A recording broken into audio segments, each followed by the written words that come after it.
तो दोस्तों अरुणाचल में रोज़गार का बड़ा प्रॉब्लम है। Unemployment is a big issue, it's a very big issue. क्योंकि हमारा यहाँ अपना ऑन प्रोडक्शन नहीं है, अपना ऑन इंडस्ट्रीज़ और एग्रीकल्चर भी सफिशिएंट सेल्फ सफिशिएंसी है। सिर्फ अपना ऑन इंडस्ट्रीज़ नहीं है, अपना ऑन किसी भी तरह का मैन्युफैक्चरिंग इंडस्ट्रीज़ नहीं है, प्रोडक्शन की कमी है। तो ज़्यादातर जो यूथ होता है, ज़्यादातर जो एम्प्लॉयमेंट सीकर्स होते हैं, वो सारे सिर्फ एक ही चीज़ का तलाश में रहता है कि उसको कोई गवर्नमेंट जॉब मिल जाए। शुरुआत में तो उसका सपना बहुत बड़ा होता है, IPS, IAS, CO, DSP बनने का सोचता है। और आपका कुछ है जो इंटेलेक्चुअल लाइन में जाना चाहता है, यानी कि लेक्चरर या टीचर बनना चाहता है। और जब उसमें ट्राई करते करते जब नहीं होता है तो UDC एंड LDC का भी ट्राई करता है। और जब उसमें भी नहीं होता है तब फिर वो कोई कॉन्ट्रेक्चुअल बेसिस में कहीं काम कर लेता है। पियोन, चौकीदार तक भी ट्राई करता है। मैंने देखा है बहुत सारे को, मैं जानता हूँ जो चौकीदार का इंटरव्यू भी जो क्लास 8 पास रिक्वायरमेंट है उसमें भी ट्राई किया है, उसमें भी नहीं मिला है। तो एनीवे ट्राई तो करता है। और उसके बाद फिर पढ़े लिखे लोग जिसके पास 2-3, जिसने नेट पास किया, स्लेट पास किया, या किसी ने B.Ed किया हुआ है, किसी ने LLB किया हुआ है, तो प्राइवेट स्कूल्स में या किसी प्राइवेट फार्म में कॉन्ट्रेक्चुअल या पार्ट टाइम बेसिस में काम करता है। तो दोस्तों आज मौसम भी बहुत अच्छा है वैसे, तो आप थोड़ा आपको दिखा देता हूँ। स्पेशली यहाँ पे जो कूलिंग इफेक्ट वाला हवा आ रहा है, हमारा अरुणाचल का यही अच्छा है, इसलिए मैं वेदर के बारे में भी बहुत बातें करूँगा आपसे। तो हमारा अरुणाचल का जो क्लाइमेट है वो मॉडरेट है, neither too hot nor too cold. वैसे हाँ, तवांग बहुत ही ठंडा है, बट तवांग सिर्फ एक डिस्ट्रिक्ट है और मोस्ट ऑफ द जो टेरिटरी है अरुणाचल का वो मॉडरेट क्लाइमेट के अंदर आता है। तो दोस्तों मैं बात कर रहा था अनएम्प्लॉयमेंट प्रॉब्लम के बारे में, बेरोज़गार। तो इसका जो ऊपर में सोल्यूशन नहीं है दोस्तों। How much we can expect from central government. Central government is doing everything possible for our people, for our state, but as you know that many of our politicians are not visionary, short-sighted and corrupted. And you know कि administration में भी बहुत problem है। मैंने बहुत administrator को जानता हूँ जो पुराने ज़माने के प्रमोशन होकर के बड़े बड़े पोस्ट में पहुँच गया, लेकिन इनएफिशिएंसी है उसमें। और इसका मैं पर्टिकुलर स्पेसिफिक एग्जांपल में नहीं जाऊँगा, सभी को पता है, डीज आर ओपन सीक्रेट्स। तो वो लोग भी क्या कर सकता है, कितना जॉब क्रिएट कर पाएगा। जॉब अभी जैसे मैंने सुनने में आया है कि पुलिस में बहुत सारा जॉब खाली है, जो उसका रेशियो होता है पब्लिक कितना और पुलिस कितना, इस रेशियो में गड़बड़ी है, मतलब बहुत सारा चाहिए। और उसी तरह से आपका टीचर्स में भी बहुत कमी है। लेकिन इसके लिए फिर फाइनेंस मिनिस्ट्री इन्वॉल्व होता है, जिसमें आपको बजट का बात आ जाता है। तो दोस्तों यहाँ पे अभी आप देख सकते हैं कि कुछ नया प्लांटेशन हुआ है फ्लावर्स का। Our flower garden, if you want to be happy for a lifetime, be a gardener. यहाँ पर मैं आपको थोड़ा नीचे दिखा देता हूँ। ये देखिए नया ये गार्डन बनाया है किसी ने। तो फिलहाल तो यहाँ पर कुछ नहीं है, लेकिन कुछ दिन बाद मैं फिर आके देखूँगा कि ये गार्डन का क्या हाल है। And this is the last point of this park. जैसे कि मैंने आपको कहा था लास्ट पॉइंट में मैं आ चुका हूँ, लेकिन मेरे बातें ख़त्म नहीं हुआ, तो मुझे वापस जाना पड़ेगा, क्योंकि मैं बीच में वीडियो को कट किया। इसका वजह यह है कि बीच में काफ़ी लोग थे और मैं उनको वीडियो नहीं लेना चाहता था, तो इसलिए मैं उनको पास होके आ गया। और जब मैं वापस जाऊंगा तो आपको सारे बातें बताऊंगा और मेरा जो टॉपिक है उसको मैं ख़त्म करूंगा। तो आप देख सकते हैं कि बहुत ही सुंदर हवा बह रही है and such a peace and soothing atmosphere. लेकिन इसका सॉल्यूशन क्या है उसके बारे में थोड़ा मैं बात कर लेता हूँ। तो मुझे जो लगता है, तो मैंने कुछ पॉइंट्स लिख के रखा था और इसके बारे में मैंने काफ़ी सोचा रात भर। और ये सारे पॉइंट्स मेरा अकेला का नहीं है, बहुत सारे लोगों का इसमें पॉइंट ऑफ व्यू भी शामिल है। तो उसमें मैं कुछ पॉइंट वाइज लिख लिया हूँ, इसमें आगे या पीछे से कोई मतलब नहीं है, आप कहीं से भी नंबरिंग कर लीजिए। तो यहाँ पर भी देखिए कुछ यहाँ पर भी once again a small garden somebody has planted, very good work, appreciate करता हूँ। Okay, let's continue our topic. तो मेरा जो पहला पॉइंट है वो ये है कि अरुणाचल में अनएम्प्लॉयमेंट सिर्फ गवर्नमेंट सेक्टर्स में ढूंढने से नहीं होगा, माने डिपार्टमेंट्स में, स्कूल एजुकेशन में, डिफेंस में, पुलिस में, और इसी तरह से जितने गवर्नमेंट ऑफिसेस है यहाँ पर सब जब तलाश करता रहता है, ढूंढता रहता है। मगर आप सोचिए, मैंने एक सिचुएशन लीजिए, अगर 10 पोस्ट है किसी डिपार्टमेंट में और देने वाला है कोई 10,000, तो इसका मतलब ये तो नहीं ना जो भी इंटरव्यू में पहुंचा और जो सिलेक्ट नहीं हुआ इंटरव्यू में पहुंचने के बाद में कि वो गधा है। वो गधा नहीं है। 10 है तो 10,000 में से 10 को ही मिलेगा। उसका मतलब बाकी जो है वो काबिल नहीं है, ऐसा बात नहीं है। लेकिन उनके लिए क्या? तो यही जो है, इसके ऊपर में मैंने एक्चुअली कुछ पॉइंट्स बनाया था कि हमको सिर्फ गवर्नमेंट सेक्टर्स में जॉब ढूंढने से नहीं होगा, कुछ प्राइवेट सेक्टर में भी सोचना पड़ेगा। तो मेरा पहला जो है वो है अरुणाचल में नंबर 1 जो मैं कहना चाहता हूँ, जिसमें बहुत एम्प्लॉयमेंट स्कीम है, हो सकता है बहुत एम्प्लॉयमेंट रोज़गार जनरेट हो सकता है, और बिल्कुल हो सकता ही नहीं, ये अगर किया जाए तो हो ही जाएगा। तो नंबर 1 में मैं जो रखता हूँ वो है टूरिज़्म। बिकॉज अगर टूरिज़्म जो है एक बहुत ह्यूज एम्प्लॉयमेंट जनरेटर बन सकता है। टूरिज़्म एक इंडस्ट्री है। Let me tell you, tourism is an industry.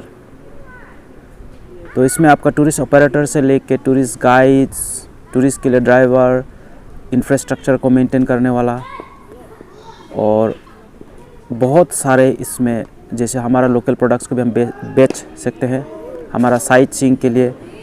और इसमें सबसे अच्छा दोस्तों ये रहता है कि एडवेंचर टूरिज़्म 2 टाइप का, एक है इको टूरिज़्म, और इसमें भी ये थोड़ा रेस्ट्रिक्टेड होता है वैसे इको टूरिज़्म, जो लोग इकोलॉजी के साथ अपना समय बिताने आता है, इकोलॉजी को अप्रिशिएट करने आता है। और इससे क्या होता है कि फॉरेन मनी, यूरो, डॉलर्स और येन और किसी भी तरह का फॉरेन मनी हमारा अरुणाचल में एंट्री होगा। क्योंकि हमारा अरुणाचल का जो जॉब्स करके हम क्या फ़ायदा पहुंचा रहा है, सच बोलने से, पढ़ा के टीचर स्टूडेंट्स को टीचर और लेक्चरर बना रहा है, लेक्चरर पढ़ा के लेक्चरर बना रहा है, और ज़्यादा से ज़्यादा हम लोग गवर्नमेंट जॉब बस फाइलों में काम करने के लिए बैठ जाता है। लेकिन इससे हमारा कोई इंफ्रास्ट्रक्चर बोल लीजिए, जो सोसाइटी का मॉरल अपलिफ्टमेंट नहीं होता है, स्पिरिचुअल अपलिफ्टमेंट नहीं होता है, और कोई इकोनॉमी में बहुत बड़ा कंट्रीब्यूशन भी नहीं होता है। दोस्तों, इसमें मैं आपको दिखा देता हूँ एक responsible behaviour. This is our collective consciousness, and some guys they enjoyed to the full extent of their life here sitting, and but before leaving they just spoil the place. एक है इको टूरिज़्म और दूसरा है adventure tourism. तो eco tourism में आपको क्या होता है कि इसमें थोड़ा रेस्ट्रिक्टेड होता है। इसमें आपका जो टूरिस्ट होता है वो सिर्फ यहाँ पे इकोलॉजी में अपना समय बिताने के लिए, थोड़ा अप्रिशिएट करने के लिए आता है। लेकिन जो एडवेंचर टूरिज़्म होता है इसमें स्पोर्ट्स, गेम्स एंड स्पोर्ट्स शामिल है। तो इसमें आपका रिवर राफ्टिंग से लेके पैराग्लाइडिंग, पैराशूटिंग एंड उसी तरह से बहुत सारा जो आइटम्स होता है। तो इससे हमारा ह्यूज इन्वेस्टमेंट, ह्यूज मनी यहाँ पर मनी इन्वेस्टमेंट करना होगा, इंफ्रास्ट्रक्चर डेवलप करना होगा। उसी तरह से हमारा मैन पावर और जो स्पेशली मेडिकल टीम, क्योंकि एक बार ऐसा हुआ कि एक टूरिस्ट शिला पास में मर गया। I think she was a women, मर गई। तो उनको इवैक्यूएट कराना पड़ा और इमरजेंसी में हेल्प नहीं पहुँच पाया। तो ये एक बहुत बड़ा प्रॉब्लम है। टूरिस्ट को प्रोटेक्शन देना होगा, हमें उनसे फ्रेंडली बिहेवियर करना होगा, तभी हमारा टूरिस्ट इंडस्ट्री जो है यहाँ पर सक्सेसफुल होगा। टूरिस्ट फ्रेंडली होना पड़ेगा लोगों को भी, क्योंकि हमारा कहीं से तो हमको हमारा स्टेट को कमाना होगा ना। दूसरा जो मेरा है वो है food processing industries, food processing factories. तो यहाँ पे जैसे कि आलोंग में एक है, अभी भी अगर आप अरुणाचल जीके बुक खरीदोगे तो आपको वहाँ पर मिलेगा कि आलोंग में अभी भी दिखाएगा, दोजी बस्ती में, दोजी विलेज में आपको एक फूड प्रोसेसिंग का फैक्ट्री का एक डिटेल मिल जाएगा आपको जीके बुक में। Whereas it doesn't exist any more. ये था कभी बहुत पॉपुलर, इसमें जो पाइनएप्पल एंड ऑरेंजेस का जूस निकाल कर उसको बॉटलिंग किया जाता था और स्लाइसेस में उसको पैक किया जाता था कैंस में। और एक समय में ये बहुत स्वादिष्ट भी था, टेस्टी भी था। लेकिन ये जो है आपका सक्सेस नहीं हो पाया because of I think local influence बहुत ज़्यादा हो जाता है इसमें। इसका मैनेजमेंट ठीक नहीं था, डिस्ट्रीब्यूशन ठीक नहीं था, प्रोडक्शन बहुत अच्छा था, माल भी बहुत क्वालिटी का था। तो मैं फूड प्रोसेसिंग की बारे क्यों बात कर रहा हूँ, क्योंकि अरुणाचल का जो क्लाइमेट है, जो वेदर है, ये फूड प्रोसेसिंग, फूड को सेव करके प्रोटेक्ट करके रखने के लिए बहुत ही अच्छा है। और दूसरी बात यह है कि अरुणाचल में शुगर कैन भी बहुत हो जाता है, और आपका ये मकई जिसको बोलते हैं हम लोग, हो जाता है, और आपका ऑरेंजेस एंड बहुत ही quality orange, specially west Siang east Siang belt में आपको रोइंग तरफ में आपको बहुत अच्छा ऑरेंज क्वालिटी मिल जाएगा। और एक है अनारस पाइनएप्पल। तो इनको अगर हम अच्छी तरह से पैकेजिंग करें, अच्छी तरह से इसका एडवर्टाइजिंग करें, इसका अच्छी तरह से डिस्ट्रीब्यूशन करें, मैनेजमेंट करें, तो ये भी एक कई सारा इस तरह का जो इसका अगर फूड प्रोसेसिंग इंडस्ट्री का इंस्टॉलेशन किया जाए तो इससे भी बहुत एम्प्लॉयमेंट जनरेट हो सकता है। तो प्रॉब्लम ये होता है कि इसमें जब भी कोई इस तरह से फैक्ट्री आ जाता है तो इसमें लोकल इन्फ्लुएंस इतना हो जाता है कि वो फैक्ट्री ठीक से चल नहीं पाता है। और जो लोग सफिशिएंटली एजुकेटेड है उस काम को करने के लिए, वो लोग वहाँ पर नौकरी नहीं मिलता है, बल्कि फिर वन सेकेंड इसमें भी वो भाई भतीजावादी आ जाता है कि अपने लोगों को ये काम देना इस तरह से। तो ये तो आप समझ ही रहे। तो ज़्यादातर चीज़ें इसलिए सक्सेस नहीं होता है कि जो आदमी जिस चीज़ का काबिल है उसको वो करने नहीं मिलता है, वो कुछ और कर रहा है। And I am one of them. मैं कभी भी टीचिंग लाइन में आना नहीं चाहता था बिकॉज आई थॉट कि आई am not good enough for a teacher. But anyway करते करते मैंने भी सीख गया और मैंने इस टीचर का चोला क्या बोलते हैं कपड़ा जो पहनना शुरू कर दिया और टीचर बन गया। समय के साथ मैं भी ढल गया, घुल मिल गया। फिलहाल तो I am enjoying my life time vacation and living my life like a monk. So I don't have any high ambition anymore. I just take the day as it comes. तो फूड प्रोसेसिंग इंडस्ट्री बहुत employment generate कर सकता है और इसको actually government undertaking होना चाहिए, लेकिन इसको चलाने वाला जो होना चाहिए वो प्राइवेट फार्म होना चाहिए कोई। और उसके ऊपर में अच्छा से रेस्ट्रिक्शंस, लाइसेंसिंग, जो भी गवर्नमेंट का फॉर्मेलिटीज़ होता है सारा ठीक ठाक होना चाहिए। क्योंकि गवर्नमेंट भी पूरी तरह से जब कोई चीज़ को ले लेता है तो उसमें भी प्रॉब्लम आ जाता है। वन सेकेंड, भाई भतीजावादी, करप्शन और ये सब आपको पता ही है। तो इसीलिए वो चीज़ को दोस्तों मैं आपको कुछ दिखाता हूँ। देखिए ये कहाँ से आ गए यहाँ पर। इसको बोलते हैं एलिफेंट फ्रूट।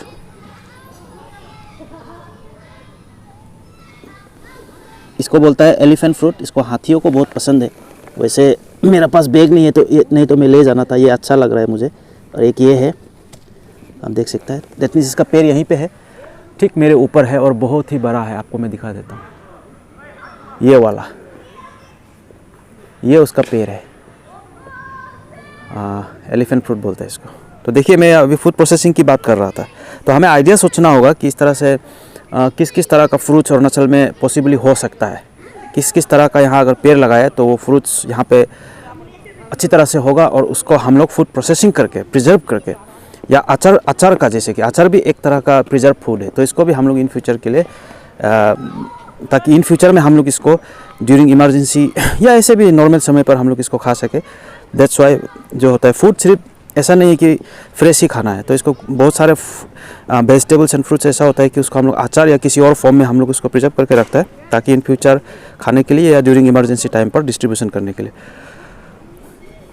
तो यहाँ पर दोस्तों बहुत ही एक अच्छा कोटेशन है, इसी बीच में अब मैं आपको दिखा देता हूँ। इसमें लिखा है, गंदगी फेंकने से वातावरण ही नहीं आत्मा भी मैली होती है। तो थोड़ा ध्यान दीजिएगा आप इसलिए कि गंदगी जहाँ तहाँ नहीं फेंकने के लिए। तो वैसे ये park, I have some kind of fascination for this park because I have spent some of my very important days with my childhood friends in this park. But as I told you in my earlier videos that this park was actually a zoo. कभी ये चिड़ियाघर हुआ करता था, फिर इसको Itanagar shift कर दिया गया। जैसे मैंने कहा ईटानगर में दो चीज़ शिफ्ट कर दिया, एक है जू जहाँ जानवर रहता है और एक है लेजिस्लेटिव असेंबली जहाँ पर हमारा लेजिस्लेटर्स रहता है। तो ये चिड़ियाघर और असेंबली ईटानगर ले गया। तो जो दोनों ही अच्छा चीज़ था, दोनों को ही लेके चला गया। तो दोस्तों मैं यहाँ बीच में हूँ। Now you can see that there's a very beautiful place, very beautiful place. तो आज आसमान वैसे थोड़ा सा डार्क है, I mean क्लाउडी है, थोड़ा ज़्यादा फॉगी है आसमान, तो बारिश भी हो सकता है। बट मैं पार्क का पूरा मज़ा ले रहा हूँ और आपसे भी बातें कर रहा हूँ। दोस्तों इस पेड़ को देखिए,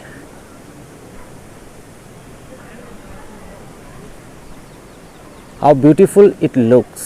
The nature is so beautiful. Nature is your best teacher, best inspiration, motivation, best guru and a healer. Trees, I love trees, really. Look at this. All we are missing is some monkeys. We have some Homo sapiens. I am one of them. You can see some Homo sapiens here. Where? Okay, there. Some Homo sapiens, including me, but no monkeys, no birds, no flying squirrels. Why? Then food processing industries. और यहाँ पे local influence कम होना चाहिए अच्छी तरह से, नहीं तो मैनेज नहीं हो पाता है। सब अपना अपना जो चंदा मांगने पहुंच जाता है, स्टूडेंट यूनियन से लेके association, organisation, government, some government administrators. ऐसा नहीं होना चाहिए। अरुणाचल को अगर आगे बढ़ाना है, there should be a collective consciousness, there should be a collective mentality. और ऐसा मेरा डिस्ट्रिक्ट में क्यों नहीं है, उसका डिस्ट्रिक्ट में क्यों है, इस तरह से नहीं होना चाहिए। क्लाइमेट किस तरह का है, रोड कनेक्टिविटी, इलेक्ट्रिसिटी किस तरह का है, एंड अदर रॉ मटेरियल्स का जो रिक्वायरमेंट्स है ये किस तरह का है, इसी तरह से इसका जो है फैक्ट्री वहीं पे बैठना चाहिए। क्योंकि अगर फैक्ट्री कहीं भी बनाया जाए तो इससे अल्टीमेटली अरुणाचल को ही फ़ायदा होगा। तो तीसरा मैंने मेरा पॉइंट है वो है फिश कल्चर। क्योंकि अरुणाचल में इतना पानी है, इतना नदी है, तो नदियों में अगर हम अच्छी तरह से फिश कल्चर किया जा सकता है। और पहाड़ी मछली जो होता है बड़ा टेस्टी होता है, साफ़ सुथरा भी होता है और टेस्टी भी होता है। लेकिन उनका भी कई सारा प्रजाति आज ख़त्म हो रहा है, खो जा रहा है। इसके जिम्मेदार हम लोग खुद है। तो दोस्तों एक फ़ोन आ गया, वैसे ये एयरटेल कंपनी का है, इसको मैं थोड़ा काट कर देता हूँ।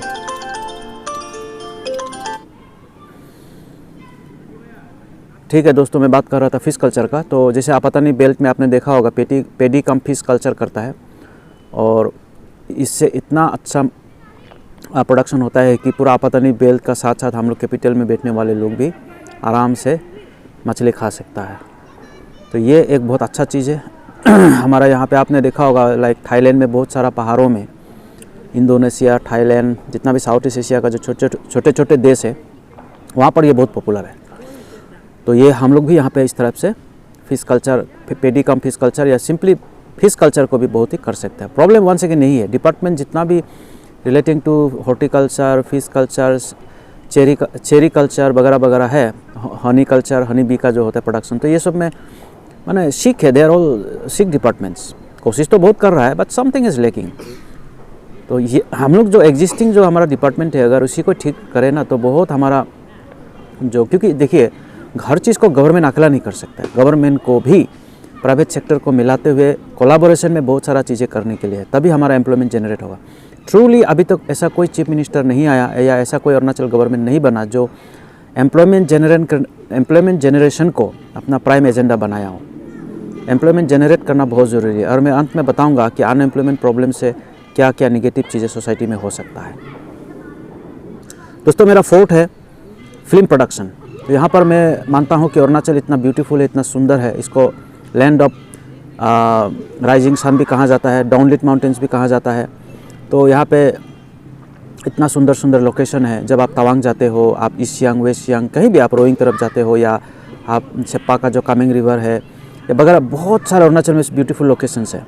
तो यहाँ पर अगर हम लोग टूरिस्ट को फ्रेंडली बिहेवियर करें, अच्छा इंफ्रास्ट्रक्चर दे, अच्छा कम्युनिकेशन दे और अच्छा facility they, including medical facility which is very important, I consider very important medical facility emergency medical facility, not just medicals.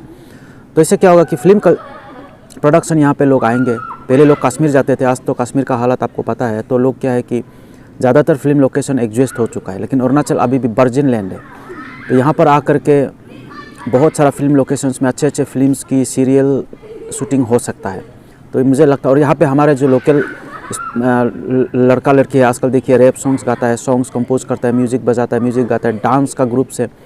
तो इन लोगों को भी कितना काम मिल जाएगा जब यहाँ पे कोई फिल्म सिटी होगा। यहाँ पर भी अपना अरुणाचल का फिल्म सिटी होगा, छोटा ही सही, तो आपको बहुत अच्छा यहाँ पर फिल्म प्रोडक्शन, सीरियल प्रोडक्शन यहाँ पर हो सकता है। तो ये मेरा फोर्थ पॉइंट है जहाँ पे एम्प्लॉयमेंट जनरेशन होने का बहुत ही संभावना है, और हमारा अरुणाचल का भी नाम रोशन होगा बाहर तक। दोस्तों मैं थोड़ा अलग लोकेशन में आ गया, और यहाँ पर आप दूर में एक घर देख सकते हैं। मैं आपको जूम नहीं करना चाहता हूँ बिकॉज इससे वीडियो क्वालिटी ख़राब हो जाता है, और मेरा एक सिंपल मोबाइल है जिससे मैं ये वीडियो बनाता हूँ।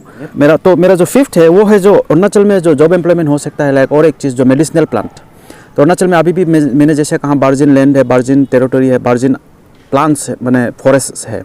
तो वहाँ पर आपको मिल जाएगा कि बहुत सारा मेडिसिनल प्लांट्स है। जैसे कि मैं सिंपल नाम लेता हूँ, जो हम लोग हार्बल्स खाता है, बहुत सारा हार्बल, जैसे कि हम लोग आदि बेल्ट में कहता है जो एक ओइक बोल के सब्जी होता है। तो it's kind of slippery but that contains, this particular plant contains high level of iron जिसको हम लोग कहता है।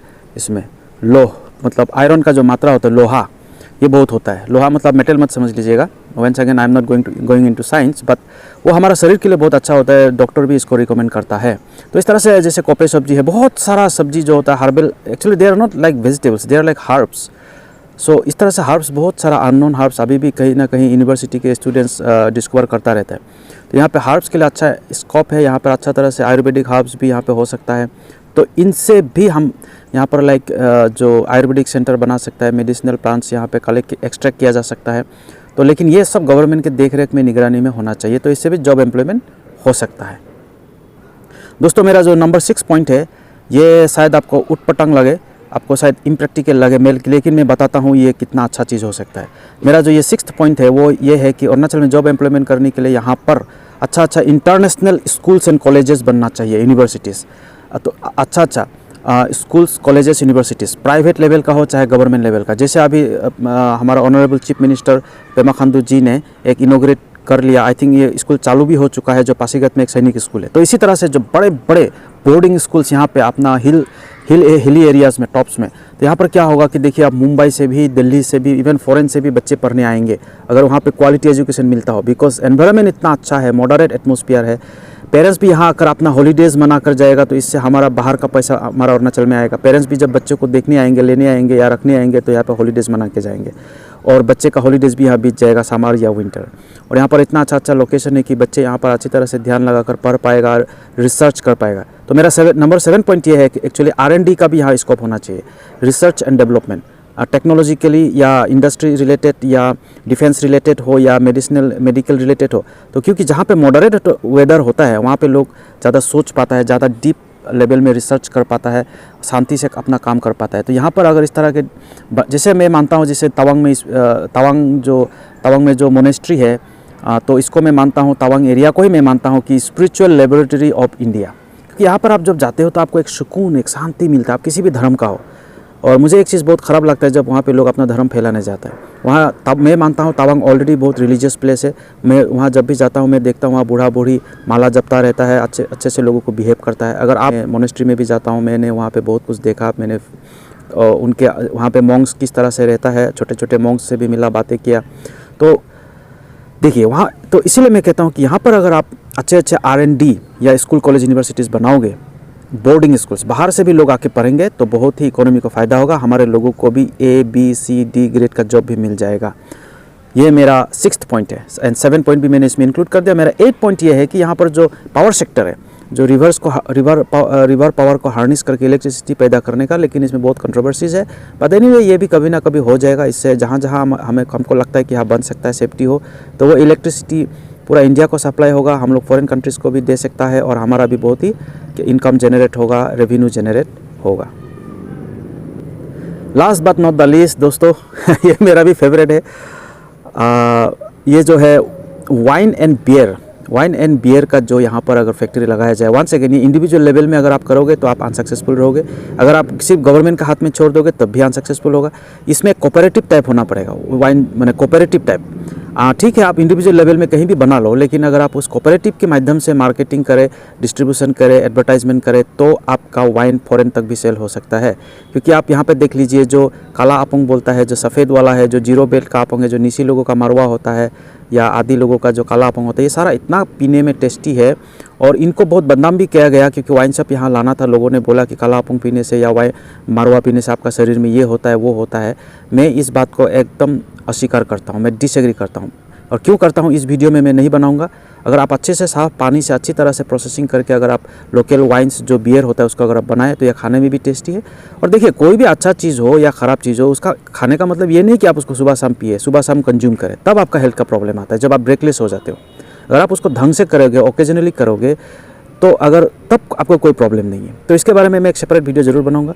लेकिन ये वाइन प्रोडक्शन को अगर कोऑपरेटिव लेवल में किया जाए, तो इसमें क्या है, देखिए वाइन को क्यों इतना फॉरबिडन मानता है। जब लोग पी ही रहा है, जब वाइन शॉप खुला ही हुआ है 8 बजे तक, हर घुमती दुकान में भी रात 10, 12, 1, 2 बजे वाइन मिल जाता है, बियर मिल जाता है। जब लोग पी ही रहा है, तो इसको लीगलाइज करके अच्छी तरह से रेगुलेट करने की बस ज़रूरी है।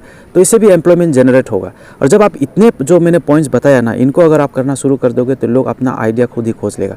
और इन अरुणाचल के वातावरण में लोग जब इन चीज़ों को करते करते अपना दिमाग को घिसते नया आइडिया इनोवेट होगा, नया आइडिया निकलेगा। क्या पता कि नेक्स्ट स्टीव जॉब या नेक्स्ट बिल गेट्स या नेक्स्ट कोई टाटा बिरला या बजाज हमारा अरुणाचल से ही निकले। तो यहाँ पे हमें कलेक्टिवली सोचना चाहिए, सिर्फ अपना पर्सनल ग्रोथ के लिए नहीं सोचना चाहिए। जो पैसे वाले लोग हैं इनको गवर्नमेंट को अप्रोच करना चाहिए और इस तरह से एक एम्प्लॉयमेंट जनरेशन करने के लिए किसी तरह का स्कीम्स बनाना चाहिए। और you take time but you do something, take time, समय लेना चाहिए सोचने के लिए, करने के लिए, प्लान करने के लिए। बात यह होता है कि आप जो लोग जिस चीज़ का काबिल है उसको वो चीज़ हाथों में दीजिए। आप बंदर के हाथ में AK-47 देगा तो कोई काम नहीं होगा। तो दोस्तों मैं इस कोटेशन के साथ अपना वीडियो को यही समाप्त करता हूँ। आशा करता हूँ आपको ये वीडियो पसंद आया। मेरा शहर साफ हो, इसमें हम सबका हाथ हो।